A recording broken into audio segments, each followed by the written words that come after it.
Sir ಇತ್ತೀಚೆಗೆ city ರವಿದೊಂದು ಪ್ರಕರಣ ತಾವು ಇಲ್ಲಿ ಪ್ರತಿಕ್ರಿಯೆ ಕೊಟ್ಟಿಲ್ಲ. ಇಲ್ಲ, ಅದು ಸಿಟಿ ರವಿ ಅವರ ಅಧ್ಯಾಯ ಕ್ಲೋಸ್ ಆಗಿದೆ. ಅದನ್ನು ಹೇಳಿದ ಒಂದು ಹೇಳ್ತೀನಿ.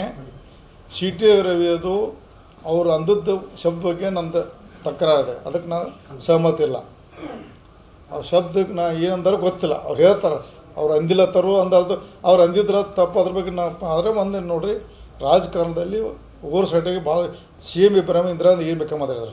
CM ಇಬ್ರಾಹಿಂ ನಡೆದಾಗ ಇಂದಿರಾ ಗಾಂಧಿ ಪ್ರಧಾನಮಂತ್ರಿದಾಗ CM ಇಬ್ರಾಹಿಂ ಪದೇ ಅವ್ರು ತೆಗೆದು ನೋಡಿ, ಹಿಂದಿ ಕ್ಲಿಪಿಂಗ್ ನೋಡೋದು. ರಾಜಕಾರಣದಲ್ಲಿ ಓವರ್ ಸೈಡ್ ಮಾತಾಡೋದು ದೊಡ್ಡ ವಿಷಯ ಅಲ್ಲ, ದೊಡ್ಡದು ಮಾಡಬಾರ್ದು, ಅದು ಮುಗಿಸ್ಬೇಕಟ್ಟೆ. ಅದನ್ನು ರಾಜಕಾರಣದಲ್ಲಿ ನಾವು ಅದನ್ನು ವೈಯಕ್ತಿಕ ನಾವು ಯಾರೂ ರಾಜಕಾರಣದಲ್ಲಿ ಸುದ್ದಿರಲ್ಲ, ಎಲ್ಲರೂ ತಪ್ಪು ಏನೋ ಮಾತಾಡ್ತಾರೆ. ಅದನ್ನು ಅಲ್ಲಿಗೆ ಕ್ಲೋಸ್ ಮಾಡಬೇಕಾಯ್ತು. ಅವ್ರನ್ನ ಅತಿ ದೊಡ್ಡದು ಮಾಡಿ ಅದನ್ನು ನಮ್ಮ ವಿಧಾನಸಭೆಗೆ ಒಂದು ಅಗೌರವ ತಂದಾರ ಅಂತ ಸಂದರ್ಭಕ್ಕೆ ಇಷ್ಟಪಡ್ತೀನಿ. ಯಾರೇ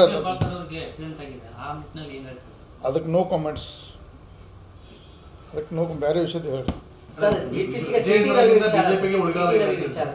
ಸಿಟಿ ರವಿದೊಂದು ಪ್ರಕರಣ ತಾವು ಇಲ್ಲಿ ಪ್ರತಿಕ್ರಿಯೆ ಕೊಟ್ಟಿಲ್ಲ. ಇಲ್ಲ, ಅದು ಸಿಟಿ ರವಿ ಅವರ ಅಧ್ಯಾಯ ಕ್ಲೋಸ್ ಆಗಿದೆ. ಅದನ್ನು ಹೇಳಿದ ಒಂದು ಹೇಳ್ತೀನಿ.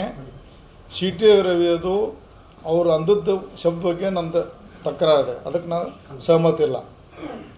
ಅವ್ರ ಶಬ್ದಕ್ಕೆ ನಾ ಏನಂದಾರು ಗೊತ್ತಿಲ್ಲ. ಅವ್ರು ಹೇಳ್ತಾರೆ ಅವ್ರು ಅಂದಿಲ್ಲತ್ತಾರು ಅಂದಾರ್ದು, ಅವ್ರು ಅಂದಿದ್ರೆ ತಪ್ಪು. ಅದ್ರ ಬಗ್ಗೆ ನಾವು ಆದರೆ ಒಂದು ನೋಡ್ರಿ, ರಾಜಕಾರಣದಲ್ಲಿ ಓವರ್ ಸೈಟಿಗೆ ಭಾಳ CM ಇಬ್ರಾಹಿಂ ಇಂದಿರಾ ಗಾಂಧಿ ಏನು ಬೇಕಾಗಿ ಮಾತಾಡಿದ್ರು. CM ಇಬ್ರಾಹಿಂ ನಡೆದಾಗ ಇಂದಿರಾ ಗಾಂಧಿ ಪ್ರಧಾನಮಂತ್ರಿದಾಗ CM ಇಬ್ರಾಹಿಂ ಪದೇ ಅವ್ರು ತೆಗೆದು ನೋಡಿ, ಹಿಂದಿ ಕ್ಲಿಪಿಂಗ್ ನೋಡೋದು.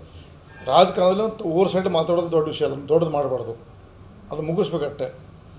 ಅದನ್ನು ರಾಜಕಾರಣದಲ್ಲಿ ನಾವು ಅದನ್ನು ವೈಯಕ್ತಿಕ ನಾವು ಯಾರೂ ರಾಜಕಾರಣದಲ್ಲಿ ಸುದ್ದಿರಲ್ಲ, ಎಲ್ಲರೂ ತಪ್ಪು ಏನೋ ಮಾತಾಡ್ತಾರೆ. ಅದನ್ನು ಅಲ್ಲಿಗೆ ಕ್ಲೋಸ್ ಮಾಡಬೇಕಾಯ್ತು. ಅವ್ರನ್ನ ಅತಿ ದೊಡ್ಡದು ಮಾಡಿ ಅದನ್ನು ನಮ್ಮ ವಿಧಾನಸಭೆಗೆ ಒಂದು ಅಗೌರವ ತಂದಾರ ಅಂತ ಸಂದರ್ಭಕ್ಕೆ ಇಷ್ಟಪಡ್ತೀನಿ.